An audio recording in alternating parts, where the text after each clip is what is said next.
शीतल और अभिमन्यु की शादी को 5 साल हो चुके थे, लेकिन अभी तक उनका कोई बच्चा नहीं हुआ था।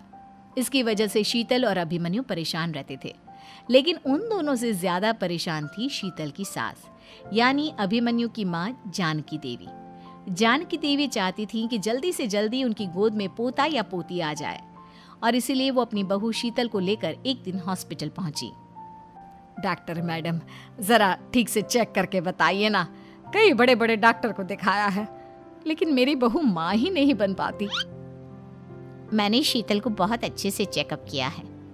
देखिए, बात यह है कि शीतल के अंदर माँ बनने की कैपेसिटी नहीं है। ये आप क्या कह रही हैं डॉक्टर साहब? कोई तो इलाज होगा ना, कोई दवाई दे दीजिए।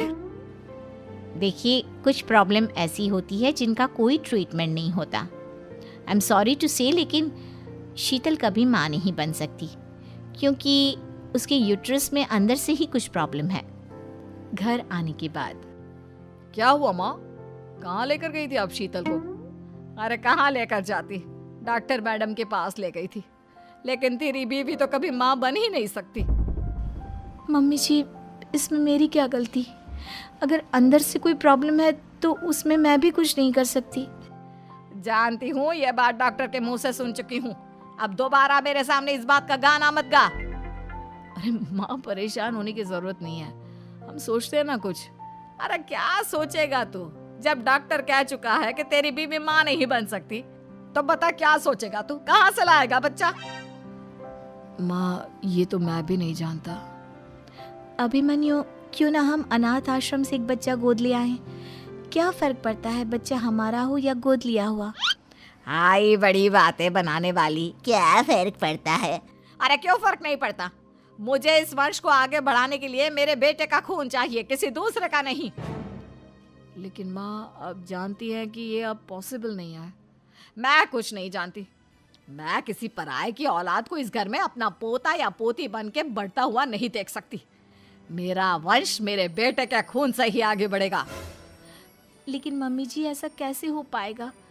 आप अच्छी तरह जानती है ना, मेरा और अभिमन्यु का बच्चा नहीं हो सकता। तो मैं अपने बेटे की दूसरी शादी करवाऊंगी, और अपनी दूसरी बीवी से ये मुझे बच्चा पैदा करके देगा। ये आप क्या कह रही हैं माँ? मैं किसी और से शादी नहीं करने वाला। मेरे रहते हुए आप अभिमन्यु की शादी किसी और से करवाएंगी? मम्मी जी, आप ऐसा कैसे कर सकती हैं? तू बस देखती जा बहू, मैं ऐसा कैसे कर सकती हूँ। कुछ दिनों के बाद, अभिमन्यु, मैंने तेरे लिए लड़की ढूंढ ली है। माँ, मैं आपको कितनी बार समझाऊं, मुझे किसी से शादी नहीं करनी है। पहले मेरी बात सुन। ये जो चमेली है ना, हमारे घर में काम करने आती है, वो तुझसे शादी करने के लिए तैयार है। मम्मी जी, आप अभिमन्यु की शादी एक नौकरानी के साथ करवाएंगी? वो इसलिए क्योंकि चमेली दिखने में बहुत खूबसूरत है, बच्चा भी सुंदर ही होगा। मम्मी जी, लेकिन एक बच्चे के लिए अपने बेटे की शादी नौकरानी के साथ करवाना, क्या ये सही है? अगर अभिमन्यु ने शादी नहीं की ना, तो मैं अपनी जान दे दूंगी। अब देख लो, अगर तुम्हें अपनी माँ की जान प्यारी है तो तुम्हें इस नौकरानी के साथ शादी करनी ही होगी। इस तरह जानकी देवी अपने बेटे अभिमन्यु की शादी नौकरानी चमेली के साथ करवा देती है। कुछ दिनों के बाद, नौकरानी से मालकिन बन के तो मजा आ गया। अब तो मैं इस घर की मालकिन हूँ। देखो, अपने आप को ज्यादा मालकिन समझने की कोशिश मत करो। एक बार तुम्हारा और अभिमन्यु का बच्चा इस दुनिया में आ जाए, उसके बाद तुम इस घर से हमेशा के लिए चली जाना। अरे जाओ जाओ, किसी और के आगे बातें बनाना। एक बच्चा तो पैदा नहीं कर सकी, बढ़िया आई। जाओ जाकर मेरे लिए कॉफी बना कर लाओ। नौकरानी मैं हूँ या तुम? मम्मी जी, देखिए ना शीतल मुझसे किस तरह से बात कर रही है। शीतल, तुम्हें पता है ना चमेली प्रेग्नेंट है, मेरे बेटे के बच्चे की माँ बनने वाली है। वो जैसा कहती है वैसा करो। लेकिन मम्मी जी, वो मुझे नौकरों की तरह ट्रीट कर रही है। अरे तो करेगी ना, वैसे भी बहू तुम हो किस काम की? एक बच्चा तो पैदा नहीं कर सकती। जाओ अब घर के सारे काम करो और चमेली को आराम करने दो। थैंक यू मम्मी जी, भगवान आपका भला करे। आप नहीं होती तो मैं नौकरानी से महारानी कैसे बनती। देखो, तुम्हें जो चाहिए सब मिलेगा। खूब खाओ पियो, मजे की जिंदगी जियो। लेकिन बस मुझे एक बच्चा पैदा करके दे दो। कुछ दिनों के बाद, मम्मी, बच्चे के लिए आपने मेरी शादी चमेली के साथ करवा तो दी, लेकिन दिन और रात का चैन मिट गया है। सारा दिन शीतल और चमेली की बहस चलती रहती है। अब शीतल को इस घर में रखने से क्या होगा? मैं तो कहती हूँ उसे घर से निकाल दो, है भी किस काम की। मैं ऐसा नहीं कर सकता माँ, वो मेरी पत्नी है, उससे बहुत प्यार करता हूँ मैं। तुम्हारी पत्नी चमेली है, चमेली, उससे प्यार करो। अरे तुम्हारे बच्चे को जन्म देने वाली है वो। अभिमन्यु, मैं खुद ही इस घर से चली जाती हूँ। वैसे भी अपने ही घर में नौकरों की तरह रहकर परेशान हो चुकी हूँ। घर की नौकरानी मेरे ऊपर हुक्म चलाती है, वो तुम्हारी पत्नी बन चुकी है। अब मेरा इस घर में क्या काम? अभिमन्यु के बार बार रोकने पर भी शीतल उस घर से चली जाती है। कुछ दिनों के बाद चमेली एक बच्चे को जन्म देती है। भगवान ने मेरी सुन ली, मेरे बेटे का घर भर गया, उसका अपना बच्चा इस दुनिया में आ गया। मम्मी जी, बच्चे को हाथ लगाने से पहले मेरी एक शर्त तो सुन लो। तुम कहना क्या चाहती हो चमेली? आपकी मम्मी को बहुत शौक था ना अपने पोते को खिलाने का। अब देखो, इस दुनिया में हर चीज की कोई ना कोई कीमत तो होती है। तुम अपनी आधी प्रॉपर्टी मेरे नाम कर दो, बच्चा तुम्हारे नाम। अरे लेकिन मैंने अपने बेटे से तुम्हारी शादी करवाई है, अब ये सौदेबाजी कहाँ से आ गई? जो औरत अपनी बहू को घर से निकाल कर एक नौकरानी के साथ अपने बेटे की शादी करवा दे, वो तो सौदेबाजी कर ही सकती है ना। उसका कैसे भरोसा कर सकते हैं?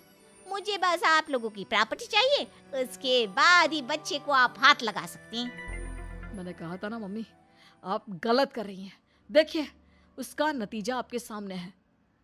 जब शीतल को पता चलता है कि अभिमन्यु और चमेली का बच्चा दुनिया में आ गया है, तो वो अपने घर पहुंचती है। अभिमन्यु, कहाँ है आपका बच्चा? क्या मैं उसे देख सकती हूँ? कुछ भी मत पूछो शीतल, माँ की हुई एक गलती हम लोगों पर भारी पड़ रही है। वो नौकरानी अपनी औकात पर आ गई है और अब हमसे अपनी आधी प्रॉपर्टी मांग रही है, वो भी बच्चे के बदले में। एक बात कहूँ अभिमन्यु, आप उससे कुछ भी देने से मना कर दो। अरे कैसी बात कर रही हो? मेरे बेटे की औलाद है उसके पास, ऐसे कैसे मना कर दे? मम्मी जी, वो अभिमन्यु का बच्चा नहीं है, वो चमेली और उसके बॉयफ्रेंड का बच्चा है। ये तुम क्या कह रही हो शीतल? ये देखिए वीडियो। चमेली और उसका बॉयफ्रेंड आपस में बातें कर रहे हैं कि उन दोनों ने मिलकर आपको बेवकूफ़ बनाया है और अब इस बच्चे के बदले आपसे प्रॉपर्टी भी हड़प लेंगे। हे भगवान, ये मुझसे क्या हो गया? ना तो बच्चा मिला और अपने बेटे की नौकरानी के साथ शादी करवा दी सो अलग। अब क्या होगा? मुझे माफ़ कर दो शीतल, मेरी वजह से तुम्हें बहुत तकलीफ हुई है। अभिमन्यु, मैंने कहा ना, उस नौकरानी को उसके बच्चे सहित इस घर से बाहर निकाल दो। लगता है मेरे अभिमन्यु का बाप बनने का सपना अधूरा ही रह जाएगा। अभिमन्यु, अपनी मम्मी से कहो कि परेशान ना हो। आपको याद है, एक बार हम एक IVF सेंटर गए थे, मैंने फिर से वहाँ जाकर बात की थी और आपको पता है, इस बार मैं प्रेग्नेंट हूँ, क्योंकि हमने वहाँ पर प्रोसीजर करवाया था जिसकी वजह से मैं प्रेग्नेंट हो गई थी। और इस बात का पता मुझे बस कुछ महीने पहले ही लगा है। हमारा बच्चा इस दुनिया में आने वाला है अभिमन्यु। मुझे माफ कर दो शीतल बहू, मुझसे बहुत बड़ी गलती हो गई। कोई बात नहीं माँ, लेकिन अब हमें उस धोखेबाज नौकरानी को इस घर से बाहर निकालना है और इस घर की मालकिन को वापस घर लाना है, वो भी अपने बच्चे के साथ।